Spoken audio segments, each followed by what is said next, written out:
जय हिंद, जोहार जगह। मैं शमशाद आलम। आज जिस मुद्दे पे बात करने वाले हैं वो मुद्दा है डुमरी के विधायक जयराम महतो आखिर इस बात को क्यों कहे कि भाई बीजेपी और टीएमसी एक ही तरह का राजनीति कर रही है। एक दिल्ली से बैठकर राजनीति कर रही है तो दूसरा जो है कि भाई कलकत्ता से बैठकर राजनीति कर रही है। आज इसी के ऊपर बात करेंगे और विस्तार रूप से बात करेंगे और साथ ही साथ ये भी समझेंगे कि भाई पुरुलिया के टैक्सी स्टैंड में जयराम महतो सभा के दौरान आखिर और क्या क्या कहे, आखिर उनकी जो सभा थी उसकी मकसद क्या थी। ये सारी बात इसी वीडियो में करेंगे। तो चलिए चलते हैं और विस्तार रूप से समझते हैं कि आखिर जयराम महतो जिन जिन बातों को कहे उस बात का मायने क्या रहता है और भाई पुरुलिया का जो सभा हुआ उस सभा का मायने क्या है। दरअसल बात यह है कि पश्चिम बंगाल का विधानसभा का चुनाव 2026 का स्टार्टिंग फेज में ही है। भाई 25 का अंतिम है, भाई 26 में इंटर होने वाले हैं, भाई 26 में ही चुनाव होने वाला है बंगाल में।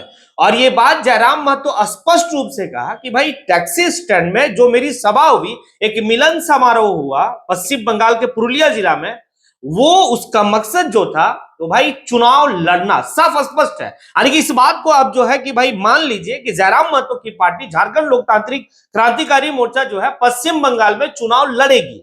बिहार में नहीं लड़ी थी लेकिन पश्चिम बंगाल में लड़ेगी। ये बात इसलिए वो कहे क्योंकि भाई वो जिस क्षेत्र में चुनाव लड़ने वाले हैं वो क्षेत्र है जंगल महल, और जंगल महल का क्षेत्र जो है वो बिरहट झारखंड का हिस्सा है। बस यही है आने की मतलब एक मकसद कि भाई हमें सभा करना और चुनाव लड़ना वहां पे। अब देखिए चुनाव लड़ेंगे किस तर्ज पे। उनका कहना है कि भाई झारखंड लोकतांत्रिक क्रांतिकारी मोर्चा एक नई पार्टी है और वो पार्टी जिस तरीके से झारखंड में झारखंड के मतलब भाई जल जंगल जमीन की बात करना, झारखंड के संस्कृति पर बात करना, भाई अपनी खतियान पे बात करना, बस सेम मुद्दा हमारा वहां भी रहेगा। देखिए एक बात उन्होंने कहा, हम संवैधानिक आधार से जो है कि अलग अलग है। अरे कि पश्चिम बंगाल का जंगल महल क्षेत्र भाई हमसे अलग है संवैधानिक आधार पे, लेकिन अगर आप सांस्कृतिक के आधार पे जाएंगे, अगर आप भाई अटैचमेंट के आधार पे जाएंगे तो आज भी जो है जंगल महल के लोग और भाई झारखंड के लोग एक है, उनका दिल मिलता है। और जंगल महल क्षेत्र के जो लोग हैं भाई वो आज भी चाहते हैं कि झारखंड का हिस्सा हम बने। अलग राज्य की लड़ाई में जंगल महल क्षेत्र के भी लोग, कई लोग जो है कि हिस्सा में थे। ये तो संविधान के आधार पे जो है कि अलग अलग है। ये बात सारा बात जयराम महतो फिर स्पेशल रूप से इस बात को भी कहते हैं कि भाई चुनाव लड़ेंगे और दमखम से चुनाव लड़ेंगे। जब मीडिया वाले उनसे सवाल किए कि आखिर कितने सीट पे आप चुनाव लड़ेंगे पश्चिम बंगाल में, क्या पश्चिम बंगाल के पूरे हर जिला में चुनाव लड़ेंगे या फिर जो है कि पुरुलिया में चुनाव लड़ेंगे, तो जयराम महतो का कहना है कि भाई जंगल महल क्षेत्र का जितना भी जिला आएगा सभी जिला में हम चुनाव लड़ेंगे। यानी कि पुरुलिया भी लड़ेंगे, बांकुड़ा भी लड़ेंगे, मतलब और भी जो तमाम है भाई सभी जगह, वीरभूम लड़े, ये सभी जगह जो है कि भाई चुनाव लड़ेंगे वो। और उनकी पार्टी काफी बेहतर से संगठनिक रूप से कार्य भी कर रही है। उनसे कहा गया कि भाई कैंडिडेट कौन होंगे, तो उन्होंने एक बात बड़ा बेहतर बात कहे कि भाई हम झारखंड से आके और पश्चिम बंगाल में किसी को कैंडिडेट नहीं बनाएंगे। जो हमारी पार्टी यानी कि झारखंड लोकतांत्रिक क्रांतिकारी मोर्चा की जो टीम वहां पे वर्क कर रही है, यानी कि पश्चिम बंगाल की टीम, तो पश्चिम बंगाल का ही टीम तय करेगी कि भाई हम जो है कि जंगल महल क्षेत्र में बांकुड़ा है या फिर जो है कि आपका पुरुलिया है या फिर मतलब जो भी तमाम आने के जिला है उस सभी जिला में भाई जो कैंडिडेट या विधानसभा की सीट कौन कौन सीट पे चुनाव लड़ेंगे वो तय करेगी पश्चिम बंगाल की टीम। हम थोपने का काम नहीं करेंगे। पश्चिम बंगाल की टीम तय कर ले कि भाई कौन कौन सा विधानसभा में वो चुनाव लड़ेंगे और कौन हमारे कैंडिडेट होंगे। भाई सिर्फ आने की पार्टी मुहर लगाएगी, तय उनको करना है। और हमारे पार्टी में जो है ना ज्यादातर युवा जुड़े हुए। देखिए राजनीति जो है वो जो है कि भाई ऊर्जा का काम है। ये शिथिलता पड़ जाने को लेकर राजनीति नहीं कर सकते और ऊर्जा आज के वक्त में युवाओं में है। और हमारी पार्टी का जो बेस है, हमारी पार्टी का जो रीढ़ है वो है युवा। युवा काफी बड़े तादाद में जो है कि भाई लोग जुड़ रहे हैं। देखिए एक बात तो है, जिस तरीके से यानी कि झारखंड में जयराम महतो के साथ युवा जुड़ते चले गए, उसी तरीके से पश्चिम बंगाल का जो क्षेत्र आने की भाई जंगल महल का क्षेत्र है या बिरहट झारखंड का जो क्षेत्र है वहां पे लोग आने की युवा जुड़ रहे हैं। कि आपको भाई एक बात आपको पता होगा कि जयराम महतो पश्चिम बंगाल का जंगल महल क्षेत्र में किसी भी हिस्से में अगर वो प्रोग्राम होता है उनका, काफी तादाद में लोग जो है कि भाई उनको सुनने के लिए आते हैं। ये वाली जो बात है वो काफी कुछ दर्शाता है कि आने वाले वक्त में जो विधानसभा का चुनाव पश्चिम बंगाल में होना है, क्योंकि अभी जो है कि 29 तारीख को मैंने पहले भी इसके ऊपर वीडियो बनाया था कि भाई जयराम महतो का आने के पश्चिम बंगाल में आखिरी प्रोग्राम इस साल का है, और वो हुआ और प्रोग्राम में काफी ज्यादा जो है कि भाई भीड़ था।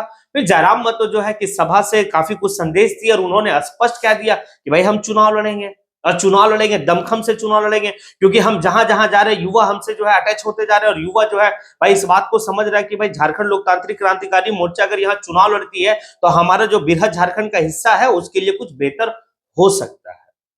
मीडिया वाले सवाल करते जयराम महतो से, आखिर मुद्दा क्या होगा? तो भाई जयराम महतो पढ़े लिखे नेता है, ऑलरेडी अभी जो है कि वो पीएचडी कर ही रहे हैं। उन्होंने कहा मुद्दा तो पूरा एक ही है, बेरोजगारी। और जिस तरीके से भाई देश में बीजेपी राजनीति कर रही है उसी तरीके से पश्चिम बंगाल में टीएमसी कर रही है। दोनों में कोई फर्क नहीं है। एक दिल्ली में बैठ के राजनीति कर रही है और एक भाई कलकत्ता में बैठ के राजनीति कर रही है। बेरोजगारी की आलम क्या है? बेरोजगारी की आलम ऐसा है, चाहे वो पूरे देश भर में आप देख लीजिए, बेरोजगारी ही है। और ये बेरोजगारी जो है इसको दूर करने के लिए सबको सामने आएगा, यानी कि उन्होंने बीजेपी को भी लताड़ा। कोई फर्क नहीं है। बीजेपी जो है कि भाई दिन पर दिन मतलब बीजेपी के राज में बेरोजगारी बढ़ती जा रही है। इस बेरोजगारी को खत्म करने के लिए आपको भाई सामने आना होगा।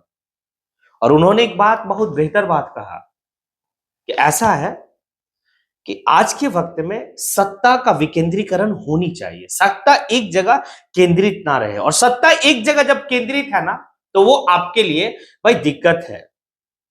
तो अब एक सवाल है कि भाई पश्चिम बंगाल में टीएमसी बीजेपी लड़ाई तो यही चल रहा है, आखिर दोनों एक ही तरह का राजनीति कर रहा है, तो फिर क्या होना है? जयराम महतो से सवाल किया है क्या होना है, तो वो तीसरे विकल्प के बारे में कह रहे हैं कि भाई जनता अब तीसरा विकल्प देश में देखे तभी कुछ बेहतर हो सकता है, वरना देश किस हालत में जा रही है। देश में जो है कि आज असमानता बढ़ता जा रहा है, इकोनॉमिकल असमानता, उसको खत्म करना है आपको। गरीब गरीब होता जा रहा है, अमीर अमीर होता जा रहा है। ये सारी बात जयराम महतो जो है वहां पे किया। विकेंद्रीकरण होनी चाहिए। ये तो भाई अगर आप मतलब 8-9 का अगर स्टूडेंट है तो भी जो है कि आपको सत्ता की विकेंद्रीकरण आपको पढ़ाया जाता है। जब तक सत्ता की विकेंद्रीकरण नहीं होती है, जब तक सत्ता को आप बांटते नहीं है, भाई किसी एक ही दल के पास सत्ता आगे की आ जाए तो फिर वो थोड़ा सा लोकतांत्रिक व्यवस्था में घातक साबित होता है। आप सोच लीजिए ना कि पिछले 2014 से केंद्र में जो सरकार है वो किसकी है? बीजेपी की सरकार है, एक जगह केंद्रित है। अगर इसी चीज को आप चले जाए पश्चिम बंगाल में तो पिछले 15 साल से भाई जिसकी सत्ता है पश्चिम बंगाल में वो टीएमसी है, एक जगह केंद्रित है। बंटवारा होनी चाहिए। ये सारी बात जयराम महतो लॉजिक के तहत जो है कि बात को रखे। और बेरोजगारी एक बहुत बड़ा मुद्दा है, यानी कि आज के वक्त में पूरे भारत में मूलभूत सुविधा के लिए भी लोग जद्दोजहद करते हैं।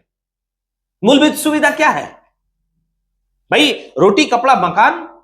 आपके पास ना शिक्षा है बेहतर, ना आपके लिए कोई स्वास्थ्य मतलब जो है कि हेल्थ सेक्टर कोई बेहतर है। हाँ, लेकिन रेवड़ी बांटा जा रहा है। उन्होंने जिक्र किया बिहार का 10,000 नीतीश कुमार का, और भाई झारखंड का मैया सम्मान योजना, उसी तरीके से पश्चिम बंगाल में भी योजना चल रहा है।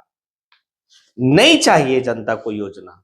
जनता को क्या चाहिए? फ्री का शिक्षा, मूलभूत सुविधा, और उनके काबिलियत पर जो है कि उनकी भाई नौकरी चाहिए उनको। ये बात जयराम महतो पश्चिम बंगाल के पुरुलिया जिला में कहे, काफी तर्क के हिसाब से कहे, काफी बेहतर उनका जो है कि वो सभा रहा। और सभा का बस एक ही मकसद था, आने वाले वक्त में पश्चिम बंगाल में जो चुनाव होना है उस चुनाव में भाई अपना कैंडिडेट को उतारना और मजबूत तरीके से उतारना उनका मेन मकसद। अब आप लोगों से सवाल है, क्या जिस तरीके से जयराम महतो पश्चिम बंगाल के पुरुलिया जिला में भाई केंद्र सरकार और राज्य सरकार के ऊपर जो है कि भाई तंज कसा या दहाड़ा, आप इसको किस रूप में देखते हैं? आप कमेंट बॉक्स में आके कमेंट जरूर करें। इसी के साथ मैं अपनी बात को यहीं पे समेटता हूं। जय हिंद।